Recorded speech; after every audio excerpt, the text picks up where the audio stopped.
ഒരു അത്ലീറ്റിനെ സംബന്ധിച്ച് എനർജി ഉണ്ടായിരിക്കുക എന്നുള്ളത് വളരെ ഇമ്പോർട്ടൻ്റ് ആയിട്ടുള്ള കാര്യമാണ്. അതുകൊണ്ട് തന്നെ പല അത്ലീറ്റ്സിനെയും ഡൗട്ടാണ് നമ്മുടെ എനർജി ലെവൽ കൂട്ടാനായിട്ട് സാധിക്കും എന്നുള്ളത്. ഡയറക്റ്റ് ആയിട്ട് നമ്മുടെ എനർജി ലെവൽ കൂട്ടാനായിട്ട് സാധിക്കത്തില്ല, പക്ഷേ നമ്മുടെ എനർജി പ്രൊഡക്ഷൻ്റെയും എനർജി യൂട്ടിലൈസേഷൻ്റെയും എഫിഷ്യൻസി നമുക്ക് വർദ്ധിപ്പിക്കാനായിട്ട് സാധിക്കും. ഒരു ഉദാഹരണം പറഞ്ഞു കഴിഞ്ഞാൽ നമ്മുടെ ശരീരത്തിലെ എനർജി സബ്സ്ട്രേറ്റ് സ്റ്റോറേജ് നമുക്ക് വർദ്ധിപ്പിക്കാം. എനർജി സബ്സ്ട്രേറ്റ് സ്റ്റോറേജ് എന്ന് പറഞ്ഞാൽ നമ്മുടെ ശരീരത്തിലെ ഫ്യൂവലാണ്. നമ്മുടെ മസിൽസിൽ സ്റ്റോർ ചെയ്ത് വെച്ചുള്ള ഫോസ്ഫോ ക്രിയാറ്റിൻ, ഗ്ലൈക്കോജൻ എന്നിവയുടെ അളവ് നമുക്ക് വർദ്ധിപ്പിക്കാനായിട്ട് സാധിക്കും. ഇതിനെ ബ്രേക്ക് ഡൗൺ ചെയ്തിട്ടാണ് ATPയെ ബ്രേക്ക് ഡൗൺ ചെയ്തിട്ടാണ് എനർജി ശരീരം പ്രൊഡ്യൂസ് ചെയ്യുന്നത്. രണ്ടാമതായിട്ട് നമ്മളുടെ ശരീരത്തിലെ എൻസൈംസിന്റെ ആക്ടിവിറ്റി മെച്ചപ്പെടുത്താനായിട്ട് സാധിക്കും. എൻസൈംസ് എന്ന് പറഞ്ഞാൽ കെമിക്കൽ റിയാക്ഷൻ ഫാസ്റ്റ് ആക്കാൻ സഹായിക്കുന്നതാണ്. ഉദാഹരണം പറഞ്ഞു കഴിഞ്ഞാൽ നമ്മുടെ ശരീരത്തിൽ എനർജി പ്രൊഡ്യൂസ് ചെയ്യാൻ വേണ്ടിയിട്ട് ATP ഒരു ബ്രേക്ക് ഡൗൺ ചെയ്ത് അല്ലെങ്കിൽ കെമിക്കൽ റിയാക്ഷനിലൂടെയാണ് ATPയെ ബ്രേക്ക് ഡൗൺ ചെയ്തിട്ട് എനർജി പ്രൊഡ്യൂസ് ചെയ്യുന്നത്.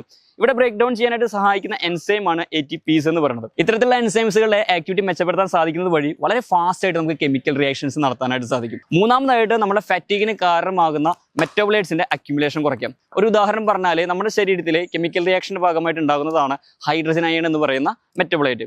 ഇത് കൂടിക്കഴിഞ്ഞാൽ നമ്മുടെ മസിൽസ് കൂടുതൽ അസിഡിക് ആവും, മസിൽസിന് വേണ്ടി ഇതിൽ ഫോഴ്സ് പ്രൊഡ്യൂസ് ചെയ്യാനായിട്ട് സാധിക്കില്ല.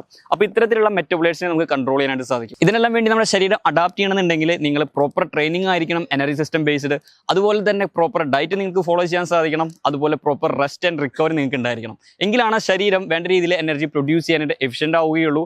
പ്രോപ്പറായിട്ട് നമ്മുടെ ശരീരം എനർജി യൂട്ടിലൈസ് ചെയ്യാനും സാധിക്കത്തുള്ളൂ. സോ കൂടുതൽ വീഡിയോസിന് വേണ്ടി നിങ്ങൾക്ക് ഫോളോ ചെയ്യാം. ഡീറ്റെയിൽ വീഡിയോ യൂട്യൂബിൽ അപ്ലോഡ് ചെയ്തിട്ടുണ്ട്. മറ്റൊരു വീഡിയോയിൽ കാണാം. This is Shebin. ബൈ.